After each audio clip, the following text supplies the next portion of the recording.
Pour commencer avec cette problématique du détournement, faisons d'abord un petit tour d'horizon. Le détournement n'est pas nouveau, et a existé bien avant que Photoshop et les nouveaux outils de création numérique voient le jour. Il repose d'abord sur le principe de copie, qui sont très nombreuses dans l'histoire de l'art, sans forcément qu'il y ait une volonté de désacralisation. Des artistes ont d'abord voulu rendre hommage à leurs prédécesseurs. C'est le cas d'Édouard Manet et son tableau Le Déjeuner sur l'herbe, réalisé en 1862, qui est en fait une actualisation du concert champêtre du Titien datant de 1508-1509, on ne sait pas trop, lui-même inspiré d'une œuvre antérieure de Gorges Dionnet. Ainsi, on connaît de nombreuses copies de la Joconde, Corot, Robert Delaunay et Fernand Léger ayant reproduit Mona Lisa plus ou moins fidèlement. Puis le XIXe siècle et XXe siècle ouvrent l'ère des nouvelles techniques de reproductibilité.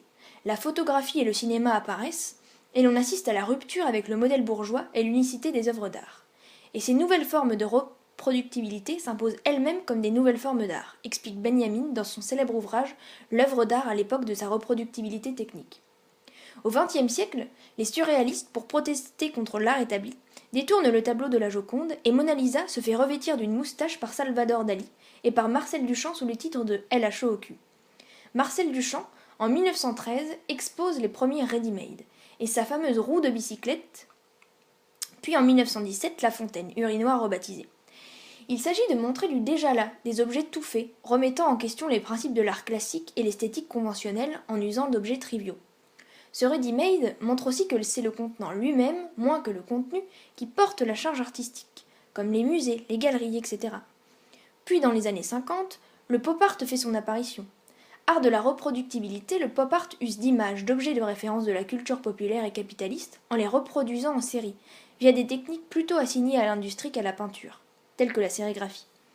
L'effet de saturation-répétition vise à critiquer la société de consommation, mais avec ironie. Puis au milieu des années 2000, la diffusion de logiciels d'assistance aux loisirs créatifs, comme Paint, Photoshop et autres logiciels de retouche, Internet, le développement des plateformes de partage de contenu et leur dématérialisation, ont favorisé la fluidité des créations, et ainsi leur appropriabilité par tout le monde. Ainsi, comme l'explique Lev Manovich dans son livre Software Text Commons, le pouvoir de création ne concerne plus seulement les professionnels, mais également les amateurs, qui n'ont pas seulement en main les moyens de production de leur propre contenu, mais ont également accès au contenu des professionnels. A noter que les supports ont une grande importance dans cette histoire de l'art du détournement, faisant de plus en plus du contenant le message lui-même.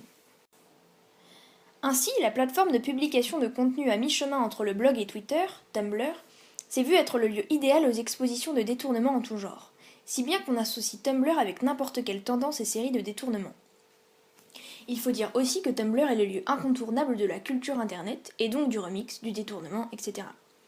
De ce fait, de nombreux Tumblr de détournement grouillent sur le net, mais nous nous sommes plus particulièrement penchés sur un, de Carter Family Portrait Gallery, sur lequel nous sommes tombés un peu par hasard, mais qui a retenu toute notre attention, puisqu'il nous a paru très signifiant pour toute cette tendance du détournement actuel.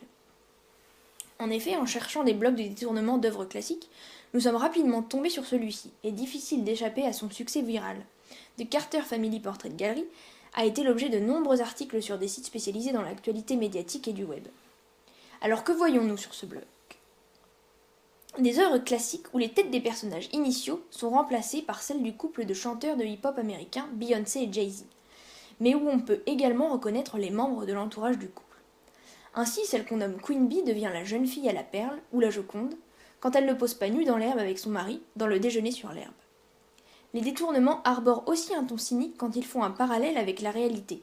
Dans la création d'Adam, par exemple, Jay-Z, représenté un dieu, tend la main au premier homme qu'il a façonné, qui prend les traits de Kanye West.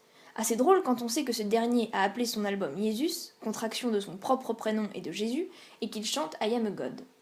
Le résultat étant plutôt réussi dans la mesure où l'illusion est presque aboutie, et la frontière entre caricature comique et création à part entière est trouble. Le détournement sur Internet, c'est aussi la rencontre entre culture classique et culture mainstream. En effet, ces détournements jouent avec les codes de la dichotomie opposant culture classique élitiste et culture populaire. Le divertissement, la musique hip-hop renvoyant ici à la culture populaire, peu valorisée socialement, alors que la peinture classique renvoie à l'histoire de l'art en général, associée d'emblée à une culture plus légitime, véhiculée par l'école notamment. Tout cela trouve son fondement dans une vision platonicienne du savoir, où la beauté ne peut émaner que des canons de sujets nobles. Ainsi, on peut parler d'une forme de suprématie de la culture savante ou classique. Mais plus que de simples motifs que nous croisons dans les livres d'histoire, ces référents tirés de la culture savante ou classique représentent une échelle normative dont nous nous servons pour l'appréciation de n'importe quel produit culturel en général. Bourdieu va même plus loin en expliquant que cette culture dominante a été acceptée inconsciemment par la culture dominée, intégrée, et que de ce fait, les classes modestes s'infligent ainsi une violence symbolique. Avec ces détournements, on assiste à un retournement, un jeu avec ses codes et les jeux de pouvoir. Le remix Internet, et donc le détournement, est à la fois une appropriation des contenus par le public, et donc par là aussi la démocratisation des grandes œuvres. Il est aussi la critique des personnalités ou des œuvres elles-mêmes et de l'importance qu'on leur accorde. Mais il représente aussi une certaine légitimation de la culture populaire.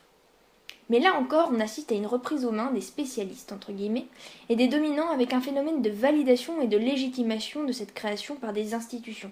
Buzz médiatique, articles, partage par les sites spécialisés sur les réseaux sociaux, expositions, provoquant ainsi une double violence symbolique puisque les références populaires sont alors arrachées aux dominés pour être réappropriées par l'élite.